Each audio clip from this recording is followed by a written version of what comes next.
Welcome back. Let's go ahead and add some WordPress theme supports to our WordPress custom theme. For that, I'm going to create another function called function, and then I will just give the name of the function to by prefixing it with our theme name. So my theme underscore theme setup. Let me call it theme setup related things. We will put it in here, and then I'm going to say I'm going to use some WordPress theme support, and if you can find that here. So if you go to this documentation, you can find there are many supports that we can ask from WordPress itself. So WordPress engine is going to give us those support. So I'm going to use some of the theme support.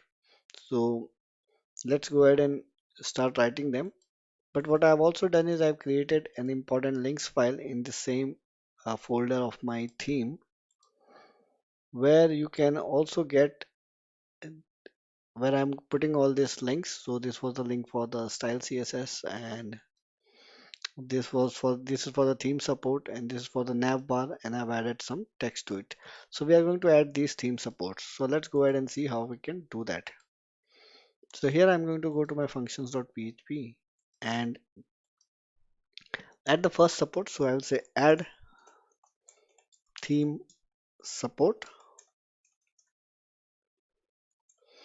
and then write the theme support name so that I can get it from the WordPress developers documentation. So here, so I need custom logo. That's what I will use. So I will use custom logo. I will copy this. So you can also look up the documentation. So custom sub logo, and what it does is basically, let me show you. It will allow us to upload logo from our WordPress dashboard. If we enable this custom logo, then it will allow us the logo upload mechanism or functionality from our WordPress dashboard. So let's enable it. So we have enabled it, nothing else is required. Let's copy this again, paste it couple of times. So the second one I want to add is title tag. So what this will do is this will print the title tag of our WordPress title, and then it's going to dynamically place it in the header. So let me copy this and place it here. And if I go to the header file, this title tag is no more required because WordPress is going to replace this now because we have added the support for it, theme support for it. Perfect. So next one is post thumbnails. So post thumbnails. So this theme support will do is allows us to add featured thumbnails on our posts. So when we will create posts, then we can add featured thumbnails files to that. For that, we have to enable that support. So paste it here. Next is if we want to have a specific image size, for then we can also customize that. So I will say add image size, and we can customize this. So let me say home hyphen featured. Everything is mentioned in the documentation, so you can read it from the link provided. And here we can say 680 by 400, 680 by 400, and then we'll in an array we can specify the location. So I will say array, and then the center,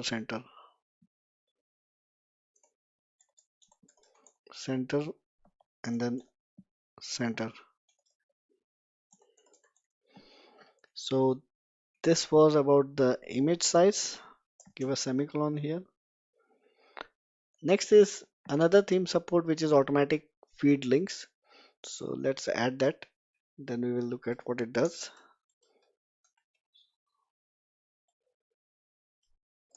automatic feed links. So what this theme support will enable is it's going to allow us. This was introduced in version 3, and what it allows is adds the RSS link to our head tag. For the post, we will get the RSS feed links in our HTML head tag. That will be helpful for SEO purposes later. So, so we have added the automatic feed links support as well. Next, let's also add one more thing which is about menus. So there's a function here called register nav menus, and we can say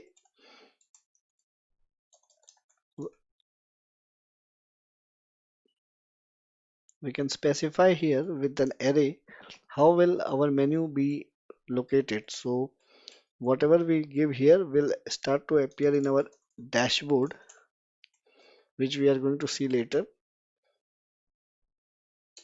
So here it takes, so we'll say for the primary menu use this configuration. So for the primary menu we will say use this configuration, which is underscore underscore, we'll say,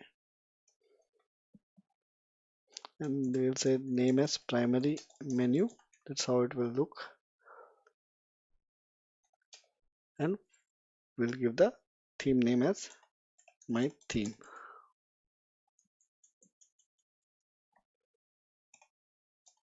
My theme. Perfect. So try to use small letters, or we don't have to give this because this is not the end of the function line. This is an array. So function ends here. So here. Perfect. So let's go to our style CSS and also change one small thing to small letter. So I will comment this, get rid of this, minimize this. In the style CSS, let's change this text domain to small letter. The reason is because it should be always a small letter. That's a good practice because whenever we use for go for translation of our theme to any other language, this text domain name gets used. So it's always good to have small letters, so it will be easier for translation. So now we have our theme location also, register nav menus function also implemented. So now we have to go ahead and bind this function to add action. So add action I will copy here, and this will be, we will be able to add it. So here we have to give another name here, hook, after setup of theme. So this will get fired when the theme setup has been done, then this will get fired. This means this function, which we will copy and paste it now. So this add actions helps us specify when this particular action should get fired. So after theme support. Similarly, when this function get fired, when the WP enqueue scripts event is fired. So it acts kind of a listener and does the job what we specify here.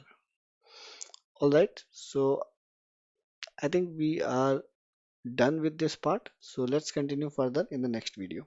Thank you.